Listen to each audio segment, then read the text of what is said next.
Hi there, it's Sim from Heirloom Naturally. We grow old-fashioned vegetables and seeds in the field without chemicals in the wonderful high country town of Mansfield, Victoria.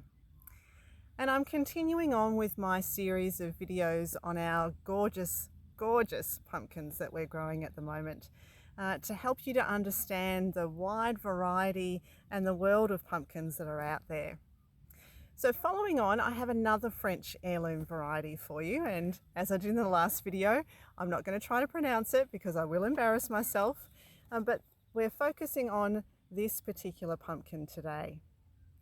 And I can tell you that the loose translation of this into English is red and vivid, so vivid red. We're talking about a wonderfully red orange coloured pumpkin here, and it is from that particular city in France. Although that in itself is controversial.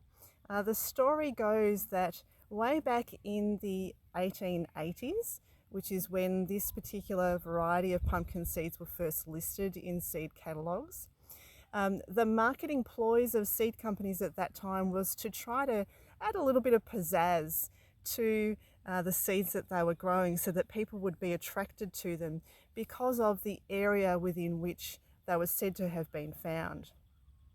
That particular town in Paris at that time was quite wealthy, quite upper class, and so it is believed that in order to give this pumpkin pizzazz and some sort of a glamour, that they named it after that particular town in Paris. Either way, I don't think that there's any need to give this particular pumpkin any pizzazz or glamour because I think it already has it. Just have a look at this stunner.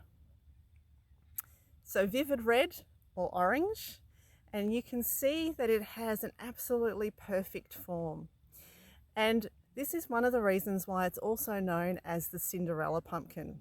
You can just imagine in the fairy tale, Cinderella and the fairy godmother turning this pumpkin into her beautiful coach.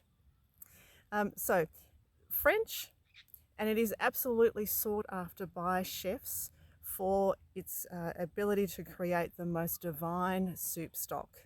So the flavour of this is, again, really sweet, high moisture content, and it is absolutely divine for, in particular, soups and roasting and baking.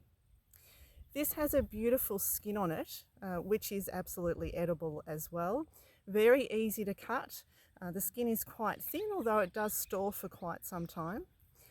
But the other thing that people often do with this is make pumpkin jam. So if you've never tried to make pumpkin jam before, come and grab yourself one of these beauties and have a crack. You never know, you might just find yourself converted to pumpkin jam in the future.